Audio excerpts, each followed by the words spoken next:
السلام علیکم۔ Voice of America کی اردو سروس سے میں ہوں خالد حمید اور پروگرام ہے خبروں سے آگے۔ ناظرین، غزہ کی عسکری تنظیم حماس کے سیاسی دھڑے کے سربراہ اسماعیل ہانیہ کو ایران کے دارالحکومت تہران میں قتل کر دیا گیا۔ خبر رساں ادارے رائٹرز کے مطابق حماس نے اسماعیل ہانیہ کی موت کی تصدیق کرتے ہوئے بدھ کو ایک بیان میں کہا ہے کہ تہران میں اسماعیل ہانیہ کی قیامگاہ پر حملہ کیا گیا۔ سعودی عرب کے خبر رساں ادارے الحدث کے مطابق اسماعیل ہانیہ کو رات کے 2 بجے نشانہ بنایا گیا۔ رپورٹ میں ذرائع کا حوالہ دیتے ہوئے دعویٰ کیا گیا ہے کہ ہانیہ کو نشانہ بنانے کے لیے میزائل استعمال کیا گیا، جس میں وہ اپنے محافظ وسیم ابو شعبان سمیت مارے گئے۔ حماس نے الزام لگایا ہے کہ یہ حملہ صہیونیوں نے کیا ہے، جس میں ان کی موت ہوئی ہے۔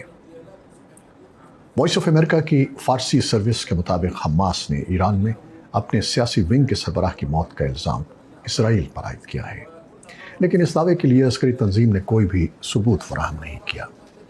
ایران کے نشریاتی ادارے پریس ٹی وی کی ایک رپورٹ میں بتایا گیا ہے کہ حماس کے رہنما اسماعیل ہانیہ ایران کے نو منتخب صدر مسعود پزشکیان کے تقریب حلف برداری میں تقریب کے لیے تہران میں موجود تھے۔ اسماعیل ہانیہ ایران کے سرکاری مہمان تھے جن کو حکومت نے تقریب میں مدعو کیا تھا۔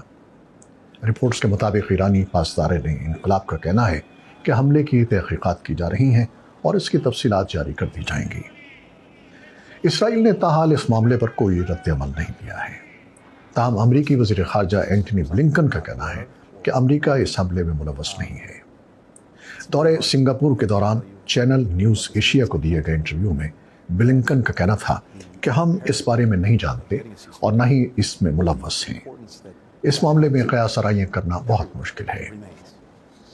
ترکیہ، روس، چین اور قطر سمیت کئی ملکوں نے فلسطینی عسکری تنظیم حماس کے رہنما اسماعیل ہانیہ کے تہران میں قتل کی مذمت کی ہے اور خدشہ ظاہر کیا ہے کہ اس قتل کے بعد غزہ میں جاری جنگ کا تنازع خطے میں پھیل سکتا ہے۔ ان کی موت ایک ایسے موقع پر ہوئی ہے جب امریکہ، قطر اور مصر کی ثالثی میں اسرائیل اور حماس کے درمیان جنگ بندی کے لیے مذاکراتی عمل جاری تھا اور جلد کسی معاہدے کا امکان ظاہر کیا جا رہا تھا۔ ہانیہ کے قتل کے بعد ایران کی وزارت خارجہ نے ایک بیان میں کہا ہے کہ اسماعیل ہانیہ کا خون رائے گاہ نہیں جائے گا۔ ترجمان ایرانی وزارت خارجہ ناصر کنانی کے مطابق اسماعیل ہانیہ کی موت سے فلسطین اور مزاحمت سے ایران کا تعلق مزید مضبوط ہوگا۔ فلسطینی اتھارٹی کے صدر محمود عباس نے بھی ایک بیان میں اسماعیل ہانیہ کی موت کی مذمت کی ہے اور کہا ہے کہ یہ ایک بزدلانہ اقدام اور خطرناک پیش رفت ہے۔ صدر عباس نے بیان میں فلسطینی عوام پر زور دیتے ہوئے انہیں اسرائیل کے خلاف متحد اور صبر کے ساتھ ثابت قدم رہنے کی تلقین کی ہے۔ اسرائیل کی جانب سے اسماعیل ہانیہ کے قتل پر باقاعدہ کوئی بیان سامنے نہیں آیا ہے، تاہم اسرائیلی وزیر اعظم بنیامین نیتن یاہو کی کابینہ میں شامل وزیر ثقافت امی یائی الیاہو نے سوشل میڈیا پر عبرانی زبان میں ایک بیان میں کہا ہے کہ دنیا کو گندگی سے پاک کرنے کا یہی درست طریقہ ہے۔ ان کا کہنا تھا کہ مزید کوئی ہتھیار ڈالنے کے معاہدے نہیں ہوں گے۔ ان کا کہنا تھا کہ ان لوگوں سے آنی ہاتھ سے نمٹنے سے امن آئے گا اور امن کی خواہش رکھنے والوں کے ساتھ رہنے والوں کو سکون و تقویت ملے گی۔ ان کے بقول ہانیہ کی موت دنیا کو کچھ بہتر بنا دے گی۔ اسرائیل میں اتحادی حکومت قائم ہے۔ وزیر اعظم بنیامین نیتن یاہو کی کابینہ میں دائیں بازو کی کئی سخت گیر جماعتیں شامل ہیں۔ پاکستان نے ہمسایہ ملک ایران میں حماس کے سیاسی رہنما اسماعیل ہانیہ کے قتل کو ایک غیر ذمہ دارانہ فعل قرار دیا ہے۔ اسلام آباد کی وزارت خارجہ نے ایک بیان میں کہا ہے کہ پاکستان کو خطے میں بڑھتی ہوئی اسرائیلی مہم جوئی پر تشویش ہے اور کہا ہے کہ اس کی تازہ ترین کارروائیاں پہلے سے ہی غیر مستحکم خطے میں ایک خطرناک اضافہ ہیں اور امن کی کوششوں کو نقصان پہنچا رہی ہیں۔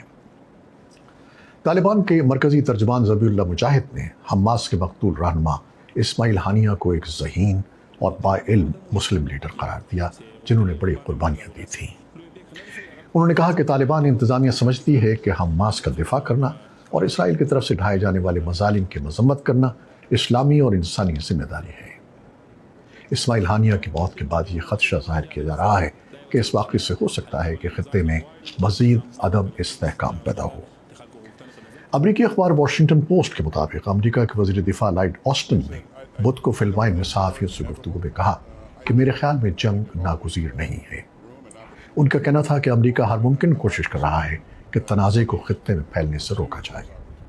اسرائیل اور حماس کے درمیان شروع ہونے والی جنگ کے بعد سے خطے میں کشیدگی میں اضافہ ہوا ہے اور شام، عراق اور یمن میں ایران کی پشت پناہی میں فعال عسکری گروپس سرگرم ہو گئے ہیں۔ حماس کے ذرائع کے مطابق اسماعیل ہانیہ کی عمر لگ بھگ 62 برس تھی۔ عسکری گروہ کے سیاسی ونگ کے سربراہ کے طور پر ان کا سن 2017 میں تقرر کیا گیا تھا۔ اسماعیل ہانیہ فلسطینی علاقے غزہ پر اسرائیل کی طرف سے عائد سفری پابندیوں سے بچنے کے لیے ترکیہ اور قطر کے دارالحکومت دوحہ کے درمیان سفر اور قیام کرتے رہتے تھے۔ حالیہ ہفتوں میں انہوں نے ترکیہ، مصر، قطر اور ایران کا سفر کیا تھا۔ رپورٹس کے مطابق اسماعیل ہانیہ 1980 کی دہائی میں حماس میں شامل ہوئے تھے اور انہیں سن 2004 میں مخصوص خفیہ رہنماؤں میں شامل کیا گیا تھا، جبکہ سن 2006 میں وہ فلسطینی اتھارٹی کے وزیر اعظم نامزد ہوئے تھے۔ سیاسی ونگ کی سربراہی کے دوران بھی اسماعیل ہانیہ اسرائیل کے خلاف عوامی سطح پر سخت زبان استعمال کرتے تھے، لیکن اس کے باوجود عرب سفارتکار اور حکام اسماعیل ہانیہ کو 7 اکتوبر کے حملوں کی منصوبہ بندی کرنے والے سخت گیر عسکریت پسند رہنماؤں کے مقابلے میں اعتدال پسند قرار دیتے تھے۔